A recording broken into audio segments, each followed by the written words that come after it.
When you watch your team get the get back that they just got against a team that knocked them out of a Super Bowl potential appearance, Victory Tuesday feels almost as good as Victory Monday, Ryan. I'm not going to lie. It feels just as fantastic today as it did yesterday.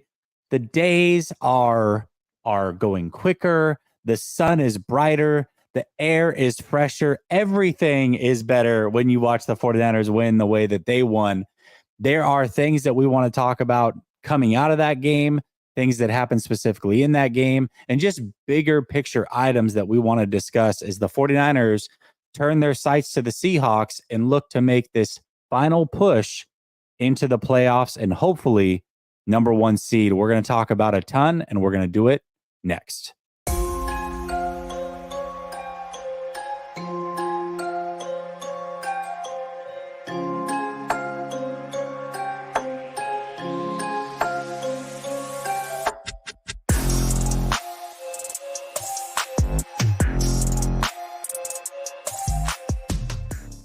All right. Welcome back to Last Second Sports, where we are giving you our take down to the last second. And it's Tuesday afternoon, aka morning on the West Coast. Ryan, my guy, how you doing?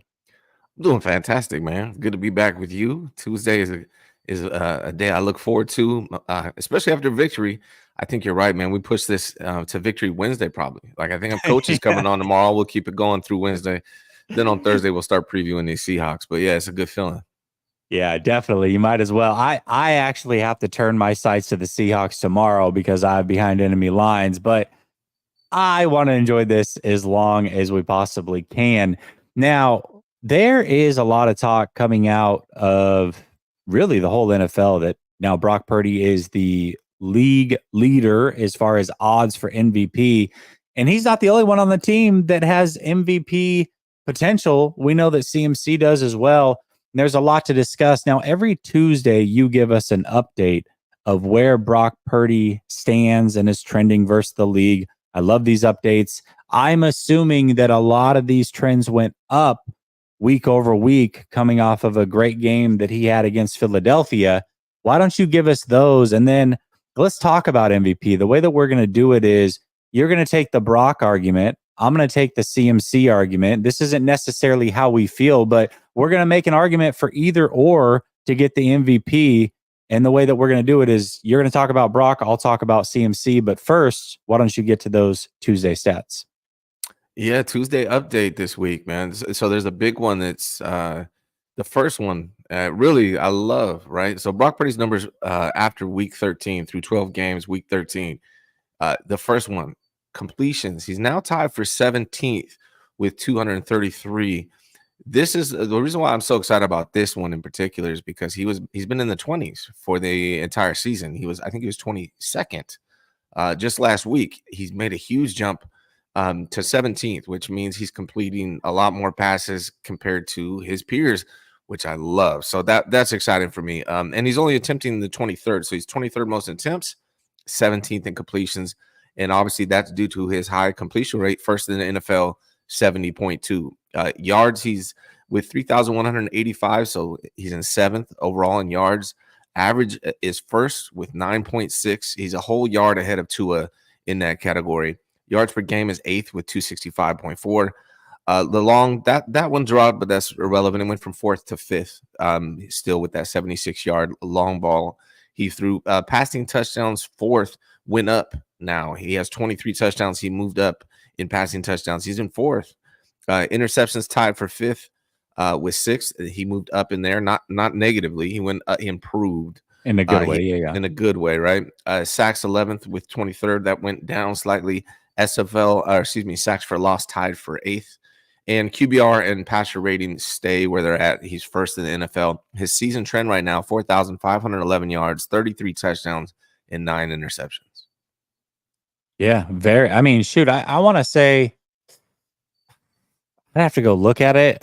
I'm pretty sure I would have kept it up. I don't know why I would have gotten rid of it, but I posted on the community tab on my YouTube channel like what I thought his season stats would be, and then a lot of people were posting what they thought they would be. And I want to say I had him only around like 28 touchdowns and maybe 10 picks, something like that. I don't know. I'd have to go look at it, but he's certainly outtrending both of those things. And yards, I know for sure he's outtrending what I thought he was going to be. I thought he'd be closer to like 4,000 yards. So Mhm. I know he's outtrending there. He's exceeding all the expectations. But why do you think, or not why do you think, because I don't know what your actual opinion is, but you've decided, or we've decided you would take the Brock Purdy side of the argument here. Sure. Why don't you walk us through why Brock Purdy could or possibly should be the league MVP, and then I'll talk about CMC. Yeah, I think if it's okay, we should probably talk about like the MVP award in general before we dive into that, Yeah, if let's that's do it. okay. Yeah. Yeah, and I can honestly, I like to see. I really do see things from all different angles on a Mhm. lot of different subjects, a lot of matters. I like just the way my mind works. I can see things from different viewpoints, so I could understand the argument for Brock Purdy. I can understand the CMC argument. I can understand the Patrick Mahomes argument, and I know that sounds crazy because of the seasons he's having. But there's a million different ways that you could look at this, or Tyreek Hill, right? So MVP, basically, what it's come down to lately is it's a quarterback award, right? I think the last time somebody won this award was Adrian Peterson, 2012. Am I correct? Yeah, I think, The quarterback, I believe that's right. and So only defensive players all time have won it. right, right. So it's become it's a strictly a quarterback award now. It's called the most valuable player. It should probably be called MVQB or something like Yeah, that, yeah, right? most valuable quarterback. Yeah. Right, because that's the way it's trending. You know, and then there's another way to look at it, right? Like it's really MVP just for this season, the most valuable player of the season. So they should Mhm. almost add that because if you talk about most valuable player, right? Like if all 32 teams released all their players from contract and they all redrafted, kind of like some people do on Madden or whatever when they build their Mhm. fantasy teams. The first player getting drafted is Patrick Mahomes, right? So Yeah. he's the most valuable player in the NFL overall. But if we're talking about just this season, that's different. And I think that needs to be clarified as well. The reason why I would go Brock is because it has been a quarterback award over I mean, quarterbacks are the most important positions in Yeah. football, in Yes. sports, Yes. right? Yes. And so they automatically have a higher value than every other player on their team. And when you're the quarterback of the 49ers and you're first in, QBR and rating for, whether you hold value to that or not, he's been first consistently for a long time. He's first in completion percentage. Um, he's averaging first in yards per completion at 9.6. He's leading all of these categories, and his team is the best in the NFL. Now, I guess we're going to talk about that and debate that later on as well. But Brock Purdy is leading this team, regardless of any argument that CMC or even Trent Williams. I've heard people make that argument for an MVP candidate. I understand the CMC thing completely, but this is a quarterback award. The quarterback is the most valuable player of any team, the most valuable position in all of sports. And Brock Purdy's the captain leading the ship right now. He's leading in multiple categories. I think right now, if this trend continues, I think it's no question he's going to get the award. Yeah, I mean, I think that right now, him being the front runner, I can certainly see that.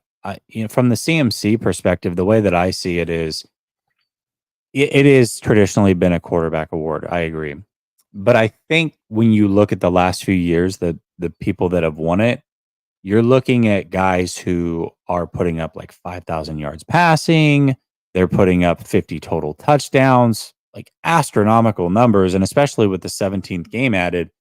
And when you look across the NFL as a whole, right now, when I look at the quarterback position, some of these numbers are, for whatever reason, they're just down. You've got Josh Allen right now is leading the league in total touchdowns. He's on pace for 46, which that's total touchdowns. If you do passing, it's around like 34 total touchdowns, which is not a high mark. I Yeah. mean, we've seen, 45, 50, 50, there's some high numbers that have been put out with these MVPs. So when you look at just the passing side, the numbers are down. Now, a lot of these quarterbacks are mobile. Brock Purdy himself, he has a couple rushing touchdowns. When you start to add in the rushing, you're looking at the league leader being around 46 if this trend continues. And we are approaching the end of the season. You're also looking at only one quarterback in the NFL who is trending 5,000 yards passing, and that's CJ Stroud, a Yeah. rookie, which is kind of crazy to think about. Wild. especially when you look at some of the weapons around him. I mean, he's been On that team. incredible. Yeah. Yeah, yeah, there you go. Yeah. Yeah, it's incredible. Yeah. But he's the only one, and he's barely going to clear it. If this trend continues, it's like less than 100 yards. I think it'll be like 5,014 passing yards, which is barely eking past it. Now, I'm not saying these numbers are bad numbers or these quarterbacks aren't having good seasons, but when you look at traditional quarterback MVP seasons over the last few years, numbers have been a lot higher. And I think when you look at the quarterback position, yes, Brock Purdy, certainly you can make the argument he's in the lead. I think you can make an argument for Dak Prescott. I think you can make an argument for Lamar Jackson, Jalen Hurts, CJ Stroud, we talked about. So I think that there's multiple quarterbacks you can make the argument for. When I remove the quarterback position from the argument and I just look at players, I think there's two players that you could look at. One would be Tyreek Hill, which if he gets 2,000 yards receiving, and he may do that, It's never been if done. if he doesn't win MVP, that would be kind of crazy in itself. Yeah. But let's assume he doesn't break 2,000. Well, the only other player that you can consider, in my opinion, would be CMC. He's number 2 in yards from scrimmage, just behind Tyreek Hill by about 30 yards. So he may pass him. He was leading up until this week, and Tyreek Hill went crazy. He's number 1 in total touchdowns, and he's number 1 in rushing yards. CMC is a do-it-all player. He's effective in the passing game. He's effective in the running game. He's a very good blocker. He's durable.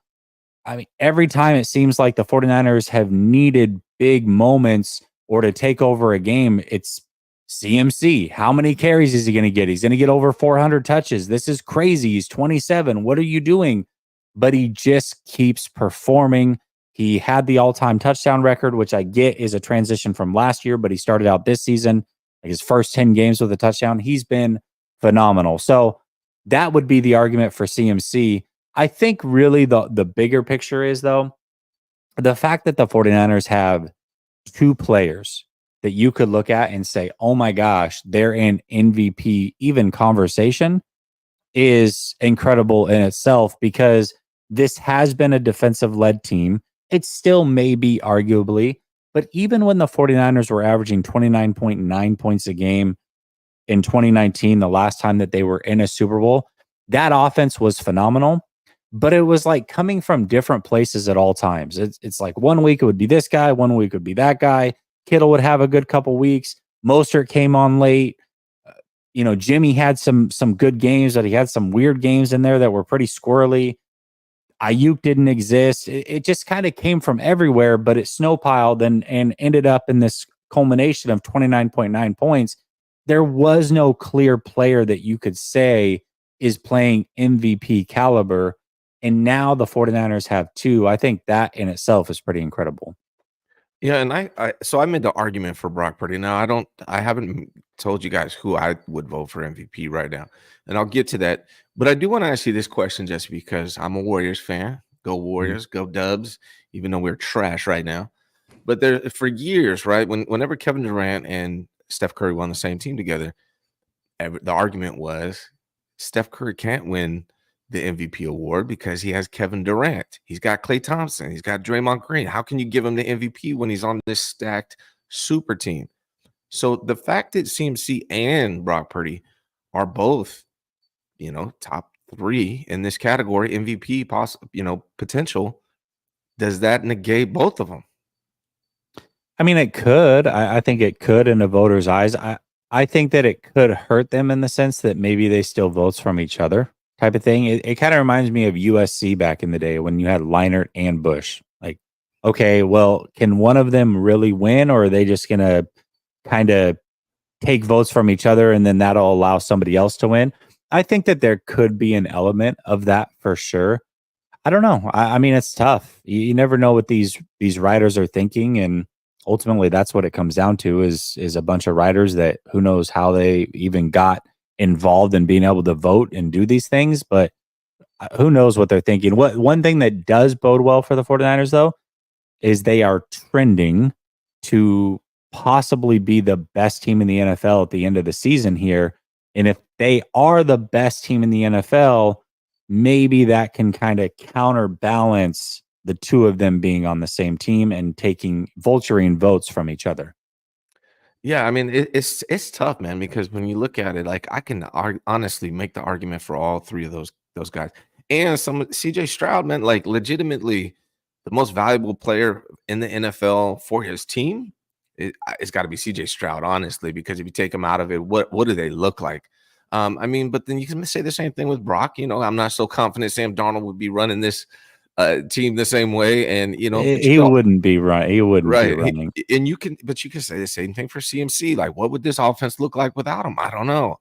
But really, like, you know who's intriguing to me, and he's not even a Niner, is really Tyreek Hill, because what he's doing for that offense is just unheard of. Trending 2,000 receiving yards, never been done in the history of the NFL. You can really make an argument for Tyreek Hill too. So I'm not sure what I would do. Honestly, my gut says CMC is the MVP, and then Tyreek Hill, and then Brock Purdy, and then CJ Stroud. That's what I feel like right now. But we'll see how the season plays out. I didn't Who would you vote for? even bring up Tua, by the way, who I think he has an argument. You know, so there's like 5 or 6 quarters. That's why I think usually it's pretty clear cut. Maybe it comes down to 2 players at the end of the year because it has been a quarterback war traditionally, and there are 5 or 6 legitimate quarterbacks you can make an argument for. Yeah. I mean, maybe this is the year that they go somewhere different. And maybe it'll take a historic performance from a guy like Tyreek Hill to break 2,000 in order for that to happen. Maybe what CMC is doing, although it's great and we love it, maybe that's not even enough. I don't know. But to me, it seems like if there's any year that you're not going to give it to a quarterback, if things continue to trend this way. Now, if a quarterback separates, if let's say, CJ Stroud throws 4 picks over the next 2 games with 2 touchdowns and he pulls himself out of the race, or Dak Prescott starts to, his completion percentage starts to drop and he starts throwing 2 interceptions a game over the next few games.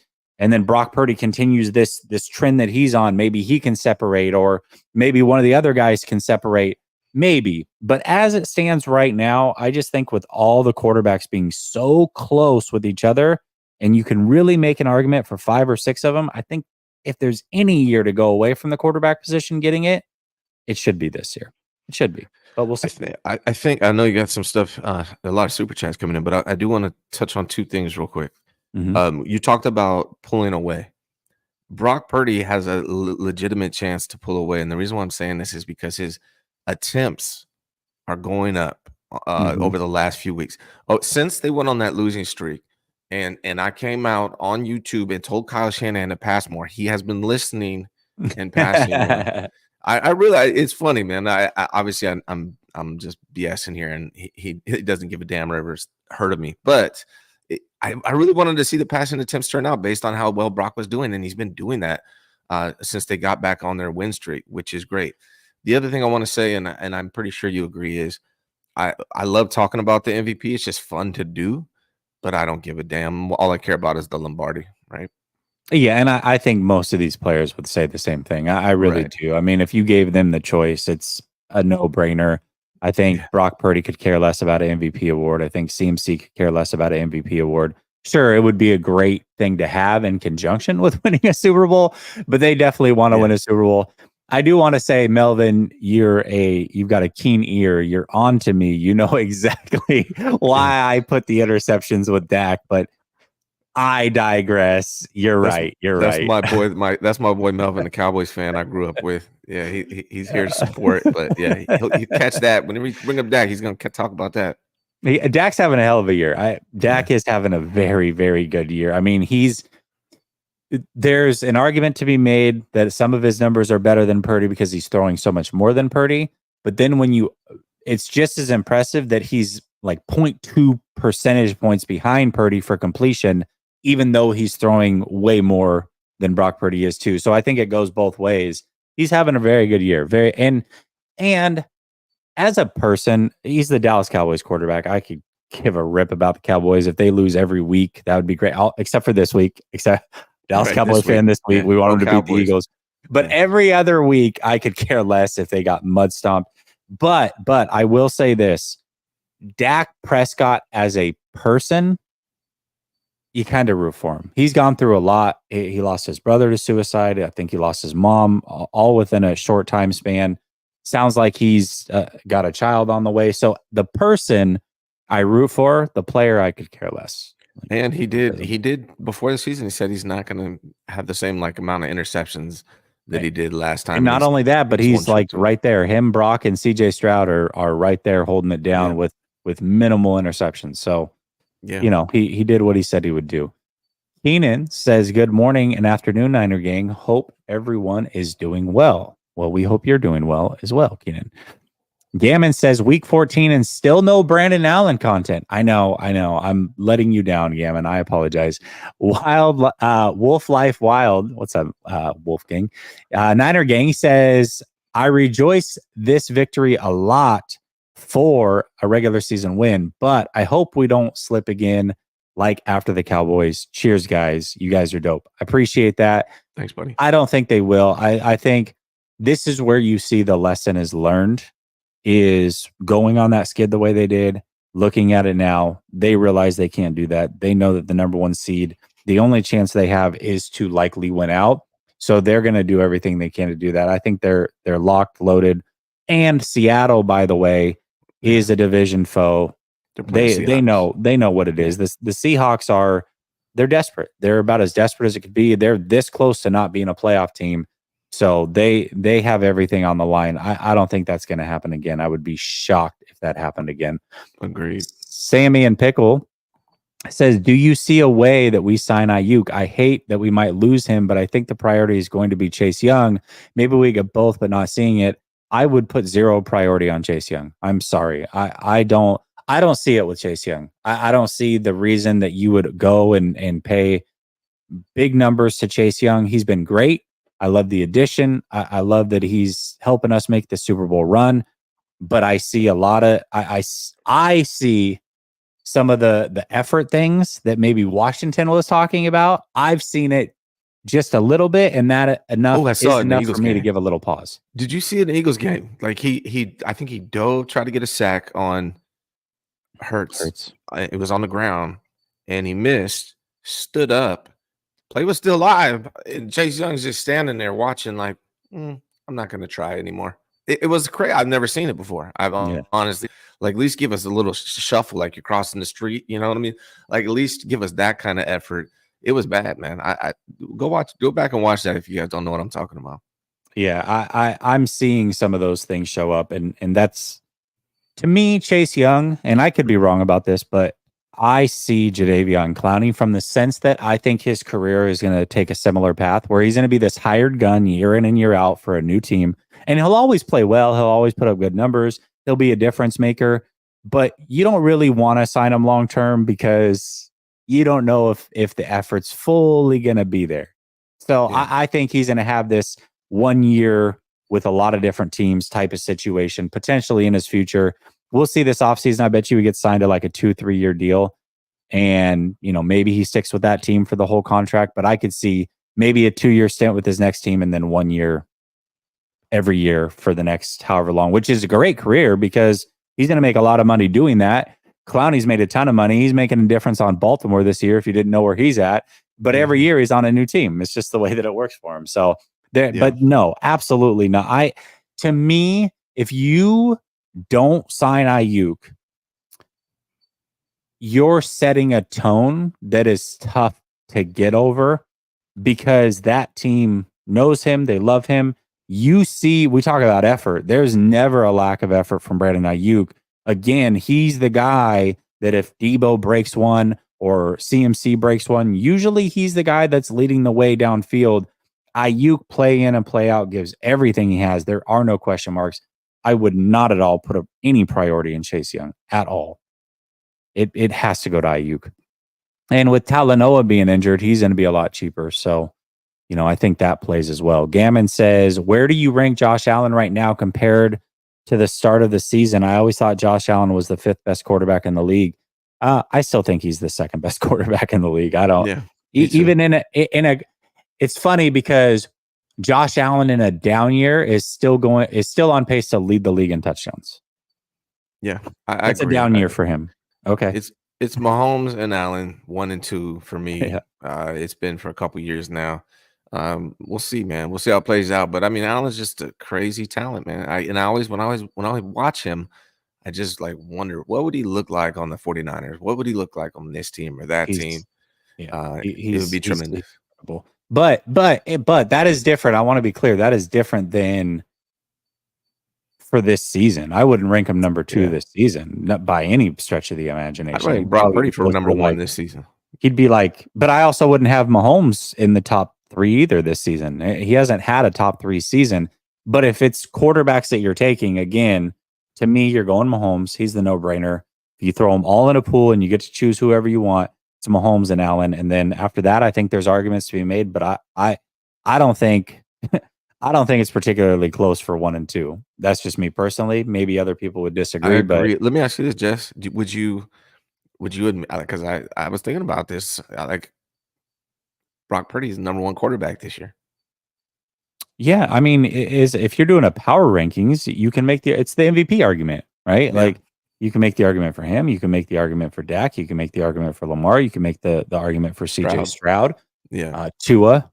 I think it's Purdy and Stroud to me, and then Dak. I think it's Purdy, Stroud, Dak. That's how I'd rank them power rankings right now. But not that I'm saying they're the best quarterbacks in the NFL. Again, I think it's Mahomes. No, power rankings. No, I think it's totally fair. Yeah, absolutely. I mean, I think when we were doing power rankings, we were doing like this power rankings thing like the first 5 weeks. And then after they went on their 3-game losing streak, we kind of got away from it. But I think after 5 weeks, we had Purdy around like 3rd in the power rankings, which was that was after 5 weeks. So now you let the season go on. Yeah, we had the 3 down weeks, whatever. But with this uptick and the way the league's kind of leveled out, yeah, you can make the argument for sure. Yeah.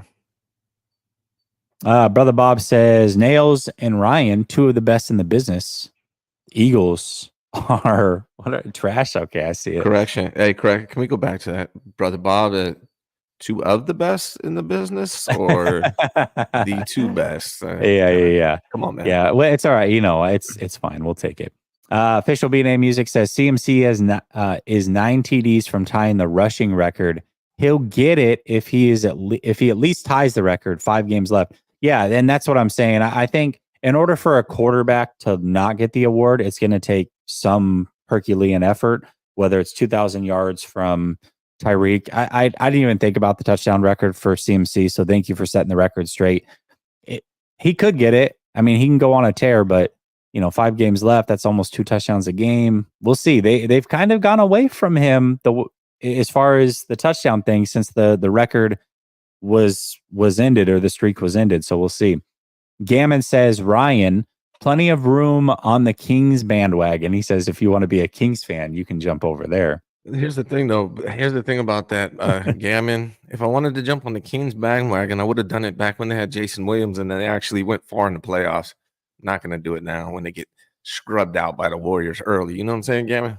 I'm a big Mike Bibby fan. He little known fact about me. One of my favorite players all time, Mike Bibby. One of my top 5 favorite players all time. I don't know why.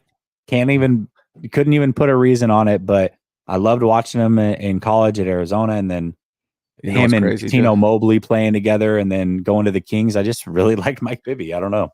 He lives out here by me. I see him at the gym all the time. That dude is yoked. Like what? So big. Big.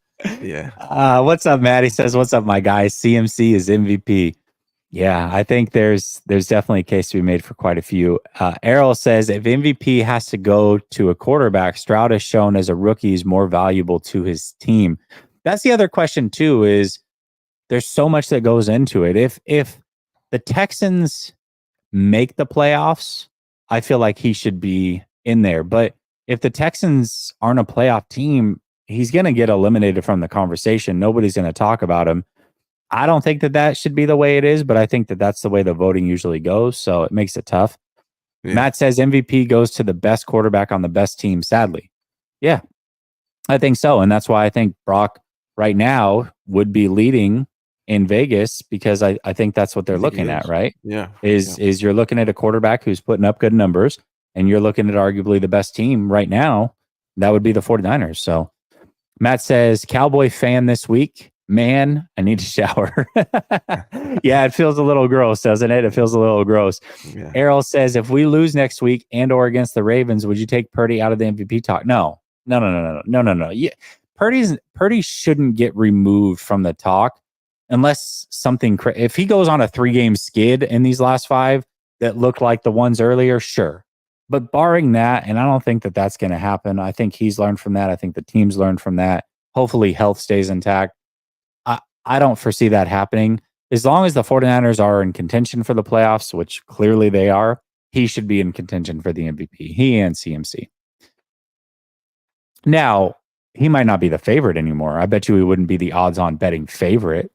That could change. But, I mean, last week, wasn't it Hurts? Hurts was the odds-on favorite, and that was because the Eagles had one loss and whatever, and then immediately it's like Purdy and the 49ers came in and just stole the shine. Now they're the number 1 team. He's the quarterback. Here we go. He's the number 1 betting odds. So you can see how it can change hands from week to week potentially.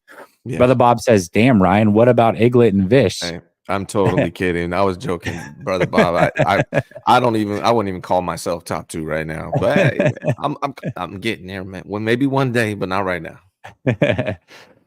Let's talk about the 49ers and what they did this last weekend. Extremely impressive. I mean, extremely impressive. Beating the Eagles the way that they did. And we'll see. I mean, I'm curious. I think this rematch is going to happen. I'm curious to see where the game's played out and if the 49ers can repeat that performance. But for right now, the 49ers are extremely red hot. Very, very good team. And they've beaten good teams. Remember at the beginning of the season, and even as the season went along, we said that stretch, Seattle, or Jacksonville, Seattle, Eagles, Seattle. That's what's going to determine this whole thing. That's what's going to determine the number 1 seed.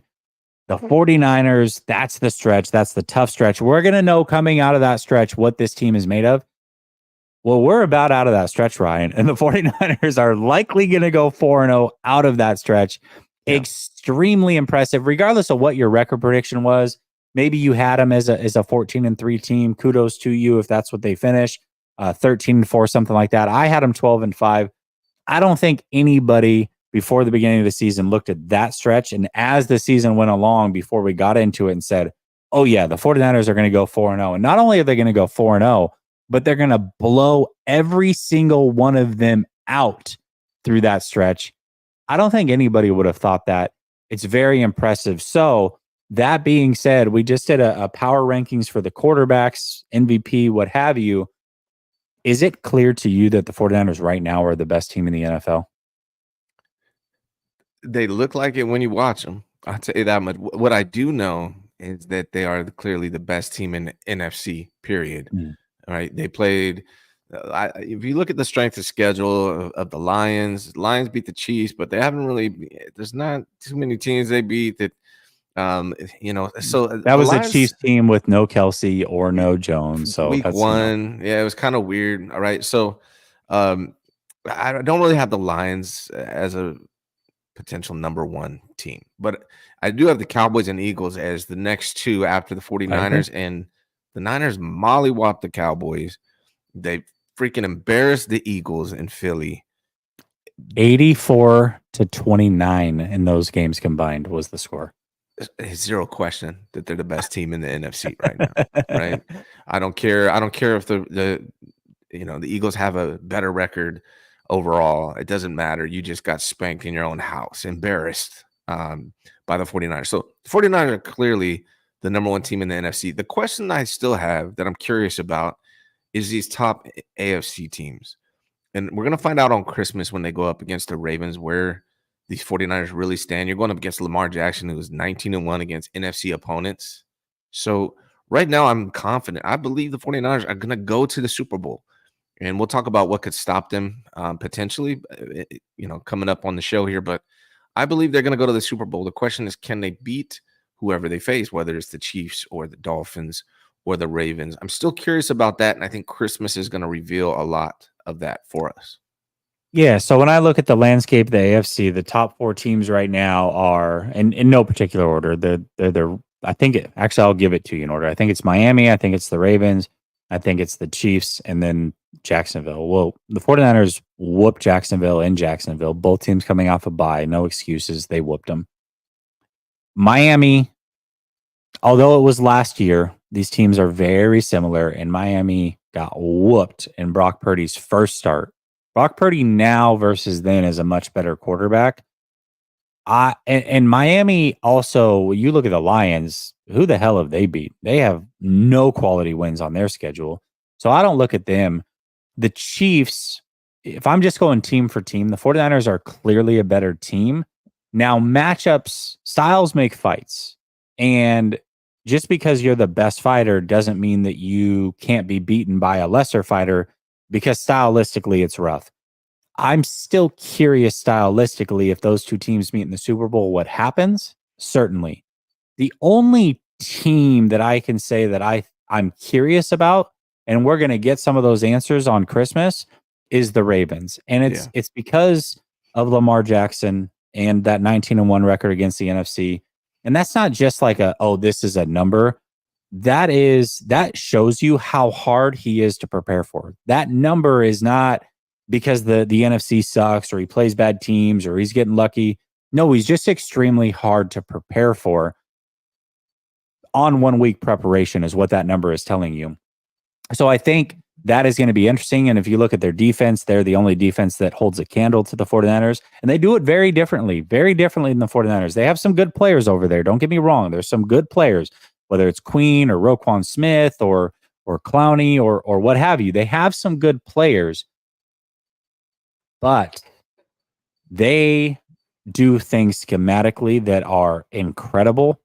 They're a lot of fun to watch. They're one of the few teams that will show you throughout a game something completely different pre-snap than what you're going to get post-snap. They've mastered fooling opposing quarterbacks this year, and they've done it very, very frequently. So they're an interesting team. They're the only team that I look at. And I think without Andrews, right now I would say yes, the 49ers. If Andrews was there, I think, man, that one's going to be a tough one. There's rumors he may be able to come back for a late playoff push. So if they're in a Super Bowl, we may face a different Ravens team with Andrews, and Andrews, not having him is a big deal. OBJ, though, if you watch the Ravens, he's actually starting to come back into his own and look like OBJ right as Andrews left. Like the same week he was looking really good, Andrews happened to get hurt, and then OBJ's continued it a little bit. He's finally looking like a really good receiver again. The separation is there. Just everything. He's looking like that player. So maybe that's enough to overcome it. But that's the only team that I look at and say, okay, maybe they're as good as the 49ers in the league, but we'll get our answer on Christmas and we'll see how that goes. Yeah, I feel the exact same way. Yeah, you took the words out of my mouth. Yeah, I will say, though, that the way they were able to contain Hurts, now Lamar Jackson is a much bigger threat in the run game than Hurts, but the way they were able to contain him and keep him in the pocket and also not allow him any rushing lanes to take off, if they're able to do the same thing with Lamar Jackson, I think that changes the game. And the 49ers make Lamar Jackson 19-2 against NFC opponents.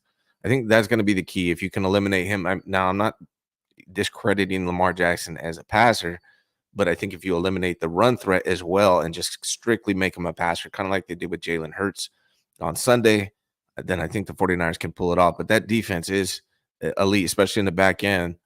So Brock Purdy's got to be careful in that game not to turn the ball over, because those guys are good, man. So yeah, I'm looking forward to Christmas. If the 49ers go into Christmas, so right now I'm feeling like 49ers are going to the Super Bowl. That's how I feel. Yeah. If they go into Christmas and whoop on the Ravens the way they've been whooping on all these other teams, like the Cowboys, shout out to Melvin, and the Eagles, right? If they do that, not only do I think they're going to the Super Bowl, I think they're winning the Super Bowl. Yeah, most certainly. I mean, you would feel really good about it, at least. I mean, who knows what happens, playoff time, whatever. Anything can happen, and you're playing the best of the best. But the 49ers are looking extremely good right now. And I think even a loss to the Ravens, seeing Lamar Jackson for a second time, is helpful. We know that. We know. So I think just getting a look at him in the season is going to be potentially beneficial if they do have to play him in a Super Bowl. Just having that look will help them a lot. I do expect that they're going to probably deploy a similar game plan that they did with Hurts. I think that would be a mistake. Me personally, I think that would be a mistake. I think so?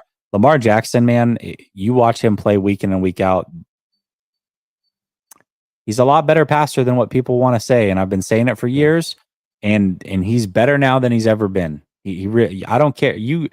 People look at his numbers a lot and they box score scout his yards and like, oh God, he only throws X amount of times and he only has 3,000 passing yards. How good of a passer can he be? No, he's a very good passer. He can throw from arm angles. He's got a good deep ball. He's very accurate. I mean, this is the best he's ever looked as a passer. I actually think the way to beat Lamar is to blitz him, send 5. That keeps him in the pocket, and you want to speed up his process. With Hurts, you almost want to kind of like slow him down and make him sit back there and go through his reads, because he really is kind of turned into that one read and go. At least that's the way he's played a lot this year. Lamar is scanning the field. So if you give him time, he's going to go through his progressions without any problems. I think you want to speed up his clock, send 5 at him. That also keeps him in the pocket, doesn't give him the option to run and make him make decisive, quick decisions. I think that is your better chance. But I do agree. I think that they probably likely will look at him like they did Hurts, deploy that game plan, which is why he's 19-1 against the NFC. And then if they see him in the Super Bowl, they'll realize whether they won or lost, that probably wasn't the right game plan. I could see that situation happening. Is Lamar not good against the blitz? I gotta check the numbers. I don't know what his numbers are this year, but what I can say is he was traditionally, he struggled when you send 5 specifically at him. Not when you send the house, not when you go all out blitzes, but 5 specifically, because it just keeps him completely in the pocket and he's having to make those quick decisions. Now, a lot of that historically has been because he hasn't had the receivers that can separate the way that Flowers and OBJ have. So maybe that game plan isn't fully bulletproof, but you don't want to all out blitz them. I don't think you want to give him all the time in the world in the pocket either. I think you got to try to find that happy medium. Try to get home with 4, try to actually get home and send 5 as often as possible and play coverage behind him. I think that is your best chance to kind of contain him on that night. And then from there, if you see him again in the Super Bowl, you can adjust. Maybe it doesn't work, but I don't like the approach that they took with the Eagles with Lamar. Me personally, I think that they would get shredded if they do that. Interesting. Yeah, I want to check out the numbers. I didn't think of it that way. So it's good info. But we'll see. We'll see what they do.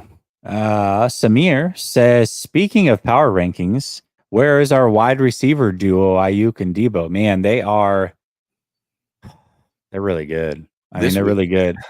Yeah, this week for sure. Yeah. I mean, I would still take the Eagles duo. I would take Miami's duo. The problem with Debo is he's not consistent. That's exactly it. Yes. If you got this Debo every week, and not from a statistic standpoint, but from an effort standpoint, I mean, they're skyrocket. If you give Debo Ayuk's motor, it's a no-brainer. Yeah. I would have the Dolphins number 1 right now. Yeah. I think the Dolphins, I think the Eagles are better. Yeah.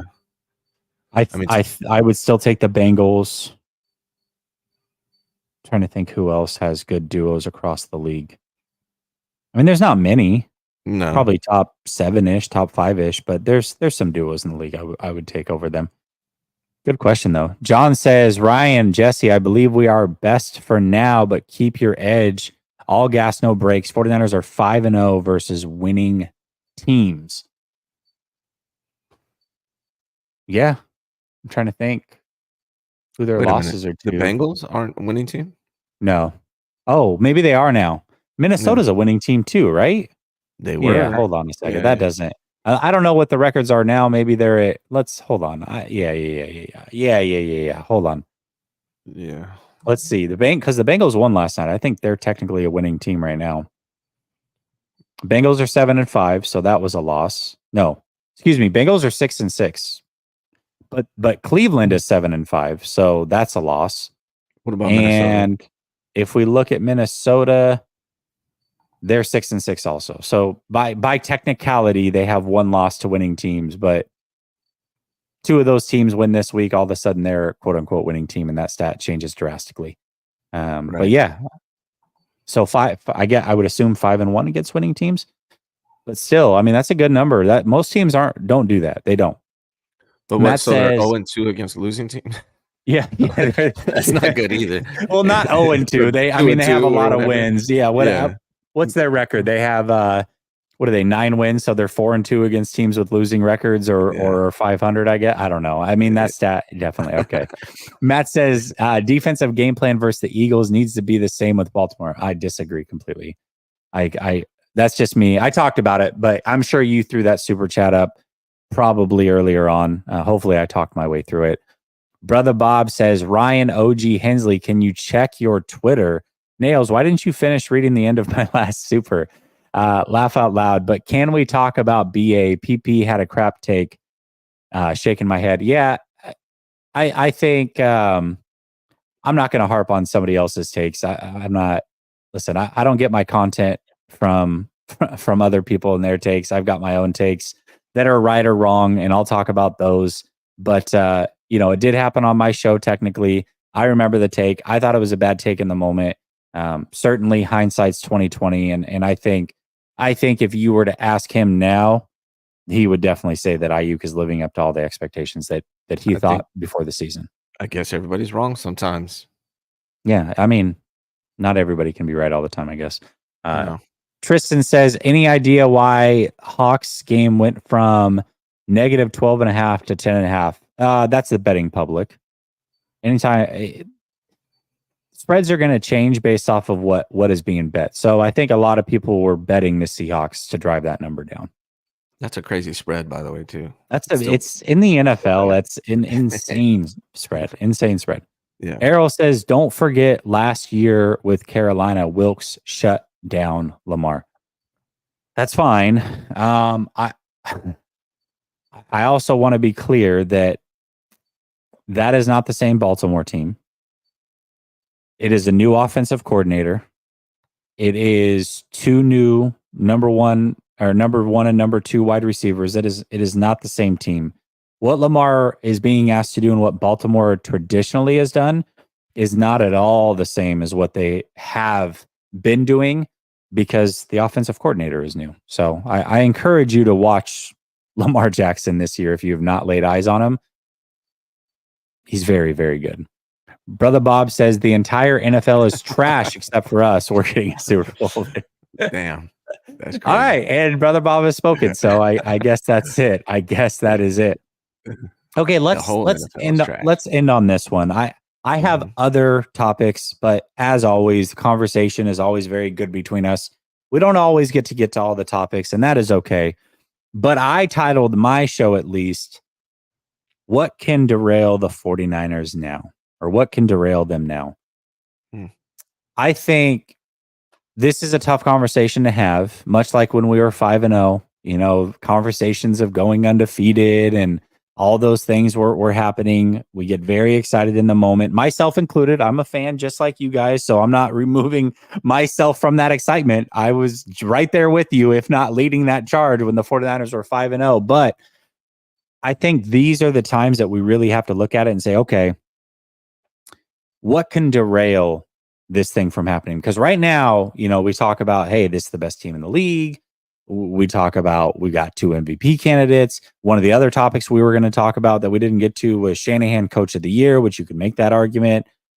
Obviously, Wilkes has turned things around. Everybody's in love with him. The roster's stacked. They're healthy. Everything is going perfect right now. They just beat the crap out of the Eagles and are about to go through the toughest span in their schedule, 4-0, with 4 potential blowouts. But we know that seasons get tough. We know that things will get tough at some point, and they are going to have to win tough games. What can derail this team, Ryan? Like, just trying to foreshadow, what are things that the 49ers need to look out for to make sure don't happen while they are riding high to make sure that they can continue this trend that they're on? There's two things. The first one to me is Kyle Shanahan just doing too much, getting in his Okay. own head, outthinking himself. I don't think it's. I have more confidence in Kyle Shanahan this year than I've ever had. So I'm not too worried about that. But we have seen in the past in the playoffs, he kind of just folds in certain situations. But that's really not the one that I'm worried about. I think it's pretty obvious, and I'll knock on wood for you guys. I'm not a superstitious person. I don't think when I say things, it magically happens. But it's injuries, man. There's no question that it's injuries, particularly Brock Purdy and CMC. Those two guys, Trent Williams, that's number 3. Maybe Debo's in there. Fred Warner. If you lose those guys, it's a different team. So that's really what it boils down to. I know people are saying complacency. These 49ers are going to be ready for the playoffs. They're not going to be complacent in the playoffs. So I'm not worried about that at all. It's just injuries. They got to stay healthy. And so I know we had another subject we were going to talk about, but this is related to that. What I would like to see them do moving forward is at every opportunity, take your starters out. Take those guys out and give them rest as soon as you can, as often as you can. Mix it up with CMC and Elijah Mitchell. When the game's in hand, pull Purdy out of there, pull Trent Williams out of there, pull Fred Warner out of there, because we need these guys to be healthy in the playoffs to get that 6th Lombardi. I agree with that. And, we talked about the MVP award and how it probably doesn't. I mean, it would mean something to guys like Brock and CMC, but not as much as hoisting the Lombardi. Kyle Shanahan, I'm trying to think back when that record was on the line and that game was out of hand against Jacksonville. Kyle Shanahan did everything he could to keep that record going for CMC, which in the moment was, I was for it. Hey, let's keep it going. Whatever. It might be a little bush league, but if we can keep it going, let's do it. What I don't want to see is we get to these final few games and these guys are pushing for MVPs and he's leaving these guys in to get the stats so that they can continue to be in that conversation. I don't want to see that happen. And if they don't have the number 1 seed going into that final week against the Rams, rest them all. Just rest them. This team, in my opinion, needs that bye week. It is so crucial. I've been talking about it all season, off season. I've probably said it 1,000 times. Anybody who watches this channel on a regular basis can almost guarantee if you want to play a drinking game, drink every time Jesse talks about the bye week, because it happens almost every single show and has all season long, and it will continue to happen. Bye week is that crucial for this team because health is that crucial, not because I'm worried about them going on the road. If they had a choice, and I think this would be fun, do this for NFL teams. I think because back in the day, they had 6 teams that made the playoffs. You have the top 2 would get a bye week. Now, if you were to say, okay, the number 1 seed gets their choice of a bye or home field advantage, the number 2 team gets whatever the number 1 team did not choose. So if the number 1 team chooses the bye, number 2 team gets home field advantage, vice versa. I think that would be a lot of fun. But if that were a thing, I think the 49ers would choose the bye. They don't care about playing on the road in Philadelphia. Playing on the road in Philadelphia is not the deterrent to getting the number 1 seed or not getting it. That is not the downside. The downside is not being fully healthy, as Ryan talked about, and rested. This team is an older team. They need the rest. So if they are not going to get it through the bye week, that's okay. Get it by giving yourself a bye week in week 18. Maybe play your guys for a quarter or something like that, just so they're sharp. I understand that. But after that, sit them. Take the loss, if that's what it ends up being, and get out of there healthy and ready for the playoffs. That, I think, would be crucial for this team. So however they do it, whether it's week 18 or it's actually getting the number 1 seed, that is all I care about, is that bye week. And staying healthy is the overarching thing. That is the only thing that is going to derail this team. Maybe there's a team that just outright beats them. Okay, that's fine. But I don't think that it's going to be, they're not going to lose because of talent. I don't think they're going to lose because they're out coached. or they're outgunned on offense or any of those things. When I look at the landscape of the NFL, I think this team certainly can beat anybody.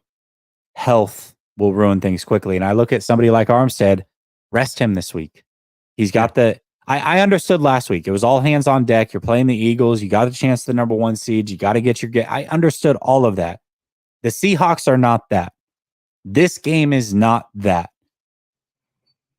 Armstead had a foot thing going into the game. He left with a foot thing and now has added a knee thing. We don't know what those are. That's the technical term, is foot and knee thing.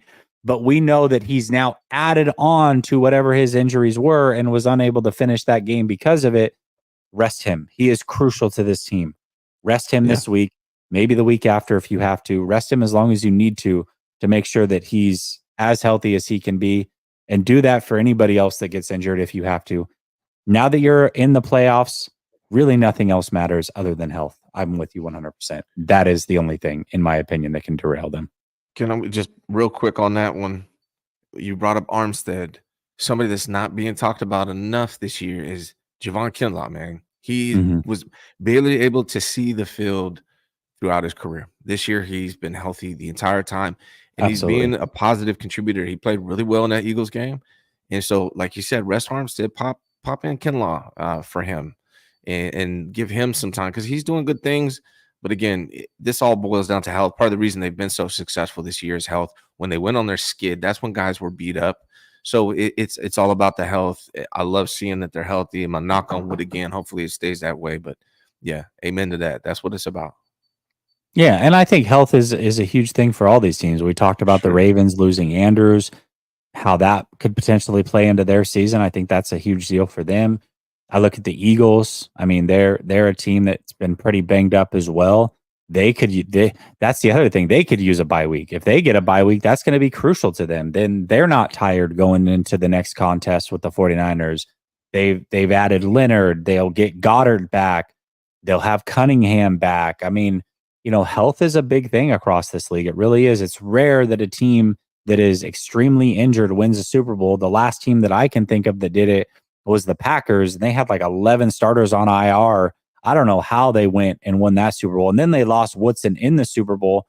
That team just did some amazing things, but that is not normally the case. Usually if you have multiple injuries to big-time players, that's it for you. The depth is just not there. So this team has to make sure that they're healthy. Yes, sir. Matt says, Jesse, I agree with you. When Andrews is in there, without, I think it's different. Okay, that's fair. I'm probably wrong. Yeah, I don't know. I don't want to say that what I'm saying is gospel. I just think, and you can make adjustments. That's the great thing about a game plan. You've already deployed the Eagles game plan. So maybe you can come in with the game plan I'm talking about. And if it doesn't work, you can just switch to the Eagles game plan. I'm fine with it. I'm not trying to say that I'm right. I just personally think the way that Lamar plays and the way that Hurts plays, and maybe it's because I watch Lamar every week because my son's a Ravens fan. So I see as much of Lamar and the Ravens as I do the 49ers. Okay. I am pretty confident in what I think Lamar is and Lamar is not.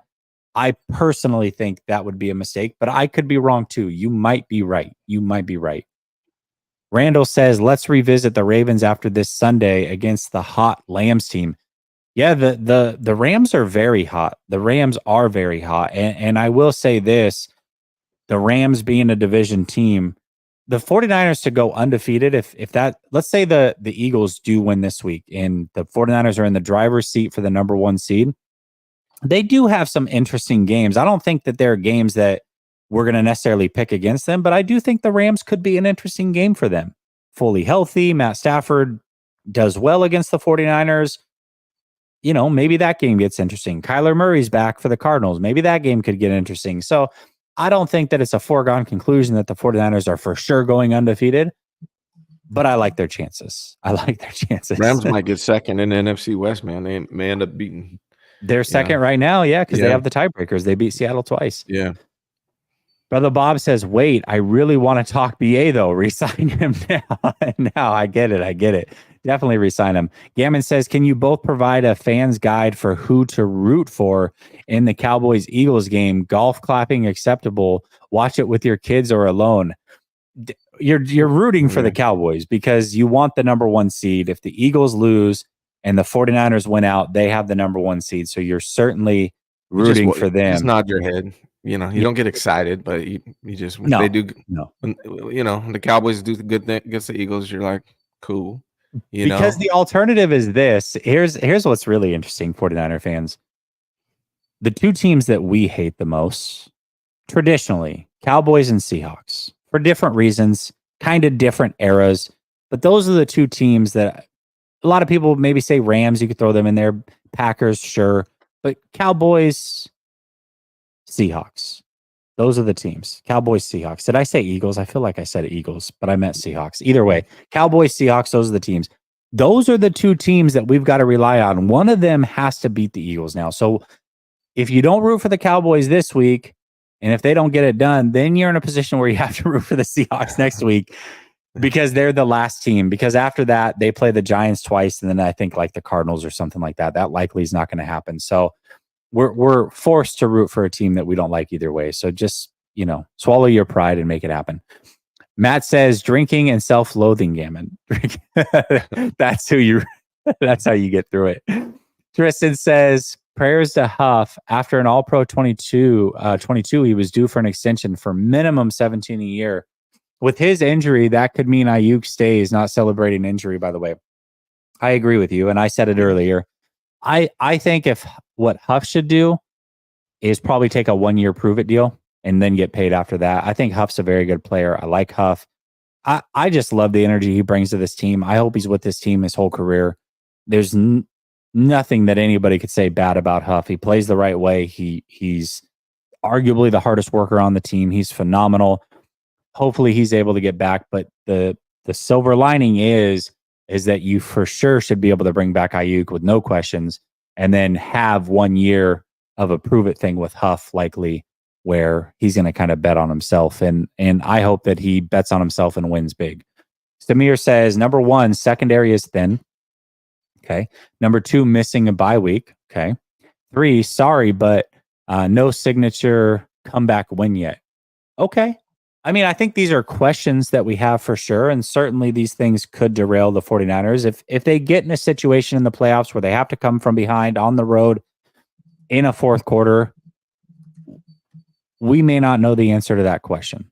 But it doesn't mean that they can't do it. I would say if they lose 2 top tier players, you can almost bet that they're not going to win a Super Bowl. So I think those are fair, Samir, but I think those are more questions that are unanswered. Maybe we don't know for sure that it's a no or that it's a yes, but it's just kind of there. I think if you take 2 very good players off this team or even the one right one, it's over for this team. As good as they are, I think it would be over. So that's just me personally. All right, Ryan, thank you so much for joining me on Tuesday as always. Chat, thank you so much for chipping in the way that you always do. I'll be back tonight with Sunil. You have a show tomorrow with Coach, you said? Yeah, I think Coach and I are going to start doing Wednesdays. That's what we said the last week at least. So I'll check with them. It should be Wednesdays at 10 a.m.-ish PDT, and then always every other day, 9 a.m. PDT. Perfect. Ryan, thank you so much. Chat, thank you so much. I'll be back tonight. Peace.